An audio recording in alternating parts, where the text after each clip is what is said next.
What's up, Headbangers? We've got an awesome guest here with us today. We've got Pip from Devil Electrics. They just released an album called Tahlia.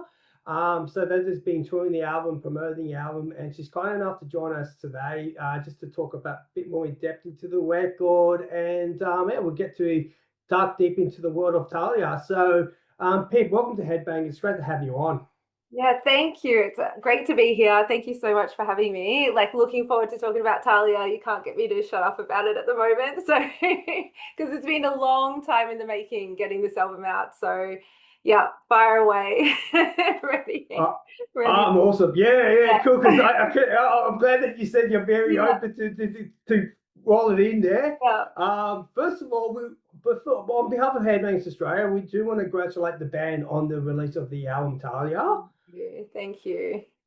Basically, from your personal assessment of the record, how do you feel the reception has been? It's been really good. And what's been interesting, I think, about this album, and it's kind of hard to assess the second album, Godless, because we released that during COVID. It was a very different album for us in a lot of ways. Like, I think it really skewed away from the first album and the sound that I guess people were introduced to and then sort of got used to. And I think Talia is a slight return to sort of our original sound in terms of, like, it's got, the big moments, the long songs, then like the shorter sort of more poppy songs and things like that, which I think as well has made for a really it's been a nice response across like many groups of people that even ones that like I wouldn't typically be into our type of music have actually, it's been well received amongst them. Like, I've got friends and stuff who absolutely have never been to like a metal doom or hard rock show who have said to me they like absolutely love the album and things like that. Obviously friends you take with a grain of salt, but it has been, like, it was an important album for us, and then to have such a wonderful reception back has actually been quite refreshing. And also, Yeah. You kind of you get that lead up before a release where you kind of start to panic and think, oh my God, like, will anyone even listen to this? So it's like a breath of fresh air. It's been quite amazing and quite humbling, which is really nice. Yeah.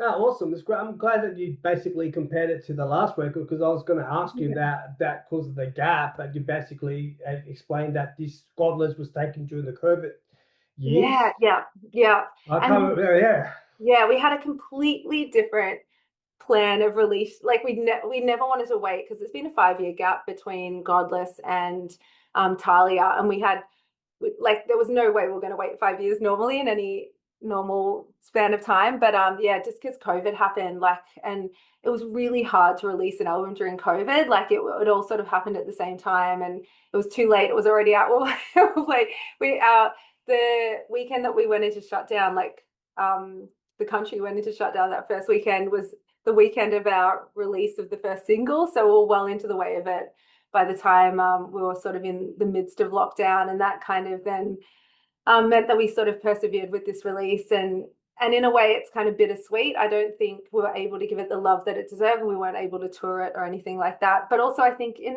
itself, it was a bit of a departure from like the normal Devil Electric sound. So I think Talia is like a collection of songs that are a little bit more like us. But what is unusual is we recorded them both together, because originally we wanted to have one out like in 2 consecutive years, and then obviously move on to the fourth one. But it worked out the way it worked out. And having that 5-year break in between was weird and sort of in a way terrifying. Like, we obviously had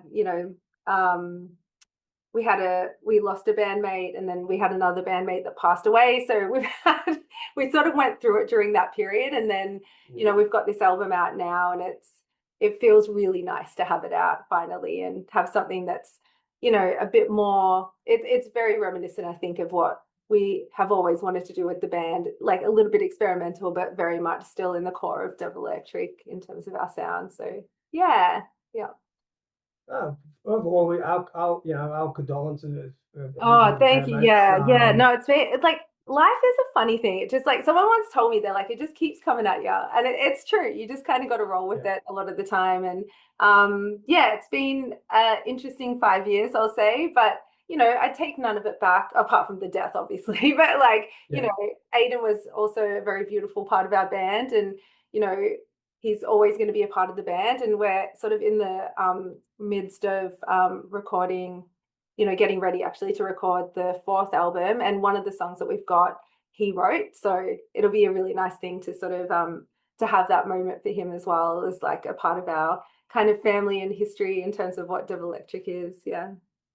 Oh, that's awesome to hear. Yeah. Can't wait to see once that song gets into writing and Yeah. development and releasing the polish. Yeah. From what I've gathered from since the Godless era to Yeah. now, the band, you guys had a lot of adversity and what you went through and stuff like that. Yeah. As a collective, do you feel that now compared to all these, along the journey to this album release, do you feel there's been a growth personally in each member, or maybe for you personally, and or as a band has grown as a unit with the adversity and stuff, challenges that you went through that not many bands probably do experience? Yeah.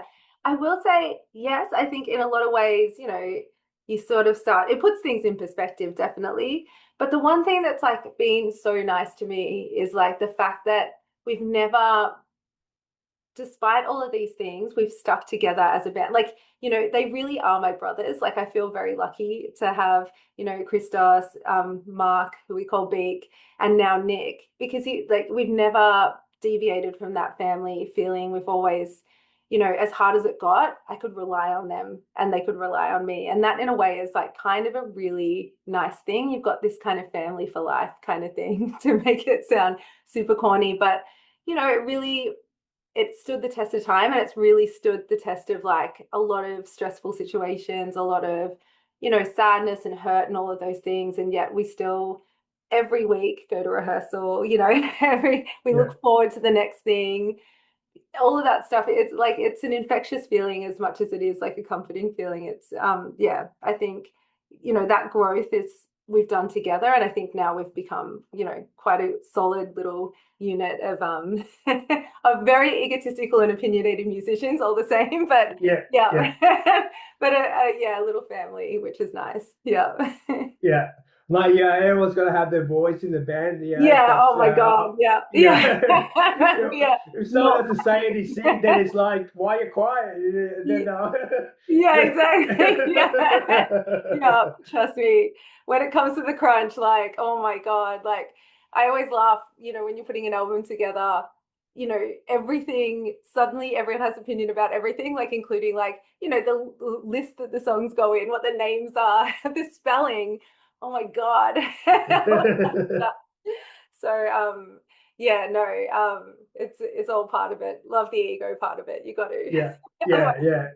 Yeah. Yeah, yeah. I always say to myself, like, it's nothing wrong having that big of, I want to like not too, don't be too ego, don't be too humble, No. just be in balance. Exactly. You've Yeah, got to be in balance because you're just, yeah, yeah, it's true. Because otherwise, I wouldn't get like. Part of me has to be egotistical, right, to get up on stage and expect and want yeah. people to enjoy what I'm doing. So there must be part of me that believes that I can. So that's yeah, yeah, yeah, I got to listen to Tahlia in the lead up to the conversation. It's very different to what we normally cover on Headbangers. yeah, We're pretty much more on the stream side. Because there's doom elements, we did actually explore. There are doom elements, psychedelic in these tracks. yeah. What I took out of the album was basically it's very storytelling. Yes. It's very storytelling in the lyrics. The songs complement that storytelling. Yeah. Um, I also find that these elements of doom. So everyone's just watching and going, oh, I find that this track balance who this band is.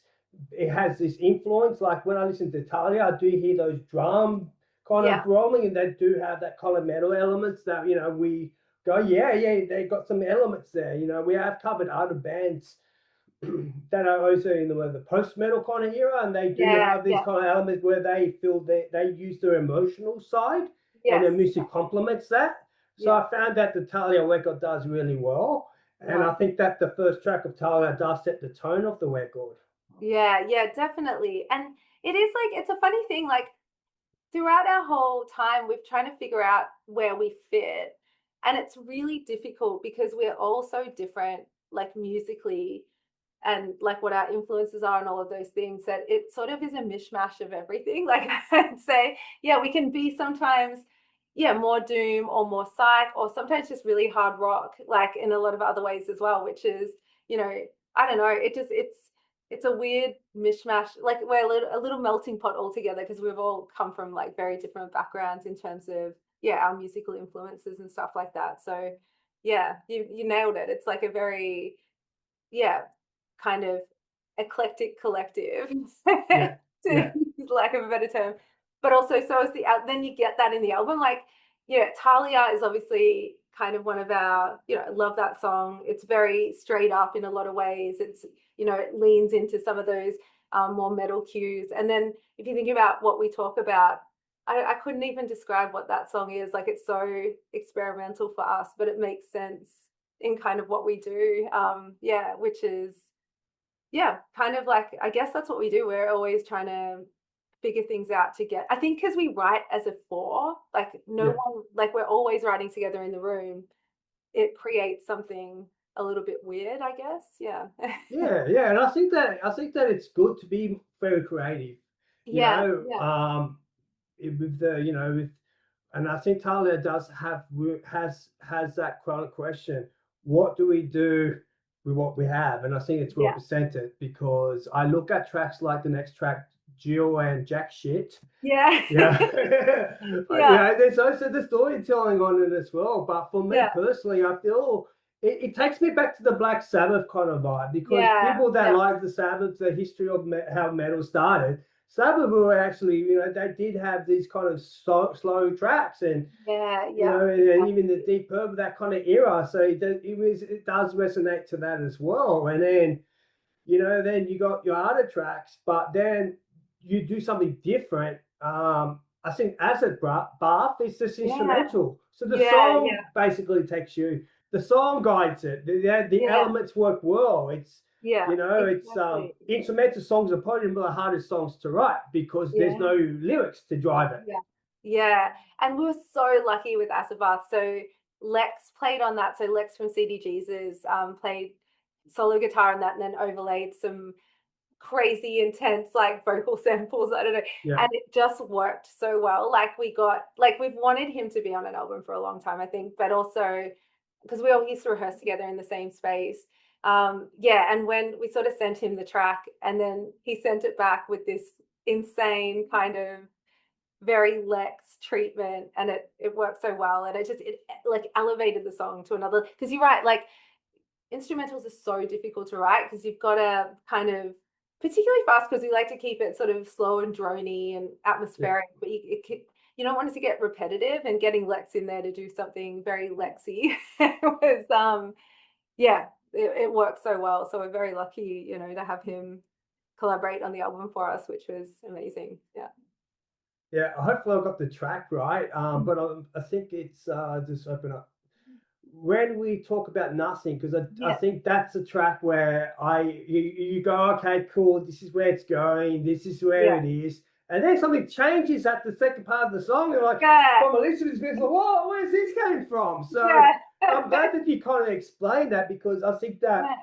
you want to have that atmospheric where it does feel Yeah. like that kind of it Exactly. does, Yeah. and it's immersive, but it's Yeah. basically you want to take the listener from bit to go, oh, okay, cool, we know where this, what?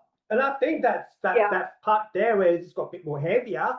And then after that, it's like, Yeah. okay, cool, we're going back to where it was. I'm like, wow, that was really Exactly. smart. Yeah, exactly right. And like it's really funny, like I have sometimes in the room we get so like insane where we'll write something and like in 4 bars in we're changing it and then we're changing it and changing it. And sometimes I left the boy, I was sick the other week, I couldn't get to rehearsal, and they're like, oh, we finished this song, they sent it to me, and I'm like, it changes like 5 times, how am I, how am I going to write lyrics to that? but then I sit back and I'm like, oh, that's kind of what we do, and I kind of like it. And yeah, I don't know if it's like maybe it's like becoming like kind of like a bit of our style, but I think yeah, I think it's just for people listening and changing and feeling it. And yeah, and what we talk about is like a classic example of that, where it's like we sort of start somewhere and then it's not that we get bored in the middle, but we're like, oh no, it needs something else, then we just add something completely ridiculous to it, and if it works it works, if it doesn't it doesn't. Sometimes it really doesn't.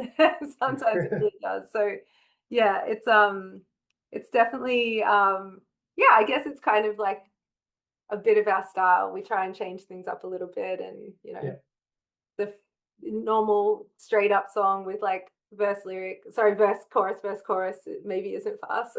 Yeah. Yeah. That's cool because you basically you touched on the evolution of the band. You Yeah. touched on basically the songwriting process, how certain songs change through generations, the benefits of it, and where it goes. I guess what, as I said earlier, like for me, the Tahlia takes on more of a story kind of telling. Yes. So with the lyrical kind of direction that you gone in the track. What inspired the lyrical themes and the emotional direction behind the record? Yeah. So it was really, so I wrote a lot of these songs I wrote with like when I was writing the Godless songs, and I was sitting, I don't know, I think I was in like I always say to people, I must have been in like a very dark time because a lot of the lyrics are really dark. Um, who knew it was going to get worse? No, no. Um, and I had this like bookshelf in my lounge room, and I'd look at that a lot, and like a lot of the authors, a lot of the story, like to your point, it's all storytelling, right? So like and this bookshelf had like all of these amazing books, amazing authors, some of my favorites.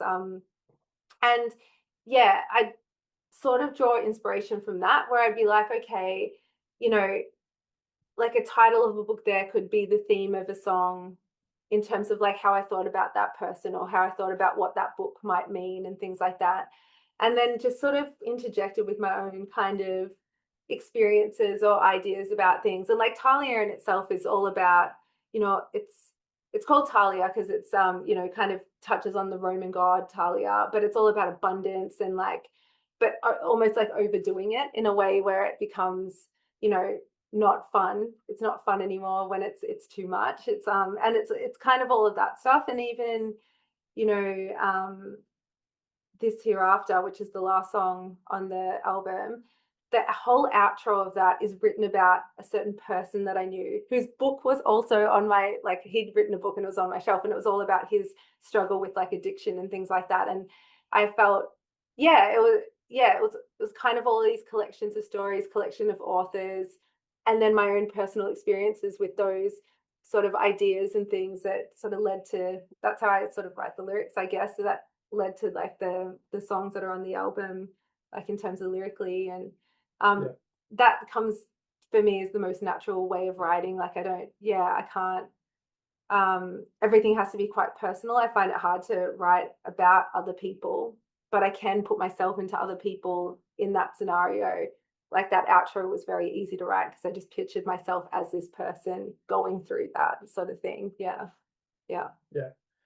Cool. It's kind of interesting how it was combined of personal and the books, and how your influence and how you mismatch. Yeah. I personally, when I speak to a lot of songwriters and lyricists, there's always something that stands out to them more personally when they look at the track, because either that they have an emotional connection to the song, or they found the process of the songwriting bit more harder, and then when it's actually executed, they actually go, well, this song really resonates me the most. So out of all the tracks that you've got in Tahlia, this probably will be a hard question for you, because you look like you're invested to each kind of track and direction, but is there a track that you feel personal connected to, on a personal perspective, where you feel, based on the connections of the books and the inspirations you're on the person, but is there one particular track that you feel more emotionally connected to in a more of an emotional sense? Yeah, definitely This Hereafter. That one gets me. Like, I have like you can hear it when I'm singing that outro on the recording. I get really emotional singing that like last bit. I think because it's attached to a lot of, you know, feelings of anxiety for me in terms of like the things that surrounded that person that I was writing it about, but also just because it's such a like to draw out, you know, that feeling of like helplessness, you know, I start that outro bit with like stupidity served intravenously is quite a difficult thing to sing in itself. Like particularly when you're talking about someone that you know, Yeah. or someone that has been inevitably a part of your life. You know, whether you've asked for it or not. But yeah, and in that way, it's quite a difficult song for me to sing, which is probably why we sing it last every time, because I'm pretty much emotionally spent at the end of that one. But it's like one of my favorite songs. So yeah, I love singing it and hate singing it in equal portions. Yeah, Yeah. yeah. I'm glad you. I'm glad that track did have that. You know, for you to feel that connection. Because when I Yeah. did listen to the track for the first time, I did Yeah. pick up the vocal range dynamics in your Yeah. vocals. Yeah. So it was kind of like my way of going, oh, well, it's something, there has to be a personal connection because the Yeah. dynamics kind of change. But at the same time, it kind of gave the song the emotional stuff. So your vocals and your Exactly. vocals gave it the delivery, you Yes. know. Yeah. And I'm not a vocalist, and my background's a bassist, and you know, Yeah. as you know, the band humor of bassists, we don't have much of an IQ, but you No. know. So important though. I do love the bass. Don't you worry. Yeah. And I like the bass on the track because it's Yeah. dirty. It's you Yeah. know that is the drive of it. Yeah. But yeah, it's just that particular track with the hereafter. As I Yeah. said, the lyrics it does have that performance. You know, Yeah. Yeah. and now to know that it's a personal connection to you on an Yeah. Yeah. emotional sense, it makes Yeah. sense. So my question is, based on the vocal performance, just in Yeah. you as a vocalist, um, how do you tap into the emotional when recording, and what Yeah. techniques do you use to maintain your voice, both in the Yeah. studio and on tour? So I am like notoriously under prepared as a singer. So I am like I'm not trained at all. Like I grew up singing because my dad's a muso.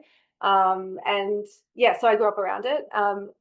And I just kind of, I don't know, I just kind of figured I could sing. So I went out and sung. And I've come to learn that there are definitely things I should do to protect my voice, obviously, and things like that. But I kind of try not to overcook it. So, you know, when I'm recording in particular, I think for Godless and Tahlia, I think it was like 3 takes max. So any more than 3 takes we're overthinking it. And it's really interesting. The producer who I was working with was very stringent about that. Julian, he was like, you know, you don't want to go any more than that. I think you can do it in 3. It's fine. So yeah, and I try and keep it quite natural. I don't mind little bits of faults. I don't mind, you know, falling off the note a little bit. I think that's like a really important thing when it comes to recording, particularly when you're a band that's like us, like a, you know, 4-piece kind of doomy heavy rock type of band. You don't want it to sound too polished or anything like that. You want to keep it a bit organic. And I think it's the same on tour. Like I don't do much prep. It's like kind of like I try not, yeah, I try and drink obviously a lot of water throughout the day. I'm not really a tea drinker, so I'm not having any tea before the show. I might have a shot of white sambuca and then I get up there and do it. But yeah, it's all a lot of it is to do with the as well, like particularly playing live, it's to do with the room. Like if people are responding, you just Yeah, respond back to that, and somehow you find it within yourself to hit those notes and keep going because you want them to have a good show, and you can feel that energy and sort of translate it yeah. into something outward. Yeah. Awesome, awesome. Because Yeah. you know we're talking about the shows. I probably couldn't just to confirm. Did you guys Yeah. have any gigs during the last 5 years as well in the bands as well? Did you guys Yeah, do we some had a few, shows? so we didn't have many. There was a time where we just, yeah, we weren't playing, and it was before, yeah, it was sort of after Aiden had passed away and Nick was coming on to as the new bassist in the band. So we sort of had a period of time where we didn't play, and then we had a few shows. We did one last year, which because it was the 10-year anniversary of the band. I couldn't believe that. I was like, oh my God, how could 10 years go that quickly? And then then we played a show in Sydney, I want to say like 4 weeks ago for the Tahlia tour. We'll do one in Adelaide as well, but we had to cancel that just from some stuff that came up that we couldn't avoid. But yes, we've got the Melbourne show coming up next, which will be, it's the 23rd, so this Saturday, 23rd of May at the Northcote Social Club, which will be amazing with Ocean Lord and Gold Mines as part of that Tahlia tour. And yeah, I've never played in the Northcote Social Club, so I'm so excited to play. Like, I've always wanted to play that room, so very excited about it. Yeah. But awesome. To be honest, we haven't really played that much. Yeah. Prior to that, we're sort of starting to get back out there and start playing again now that we've got sort of our set 4-piece again, and we're all ready to go. No, that's cool. That's cool. Like how you just explained that part, because you did play Sydney a couple of weeks ago, and we're going. How did the putters responded to your songs? Yeah, so I was so worried, like, because I live with crippling self-doubt, obviously, as everyone does. But yeah, I was just like, because we hadn't been there for so long, so we used to play in Sydney a fair bit, and particularly just before COVID hit, we were kind of doing some pretty good tours. Like we toured with Truck Fighters, Graveyard, all of that. We'd done, who else? Anyway, a bunch of others, and we're having like fantastic tours, great shows, all of that stuff. And then obviously COVID hit, and then COVID ended, and a lot of other band stuff happened, so we weren't out there. So I was worried that there'd be no one there. I was literally like, oh my God. But no, like Sydney turned out and it was amazing. And we played at, I always get this wrong, I think it's Chuck Trailers, which is a relatively new bar in the CBD. And it was fantastic. Like you play in this little quarter pipe. I thought the sound would be terrible. The sound was fantastic. Like the whole thing was really good. It's kind of like a dive bar.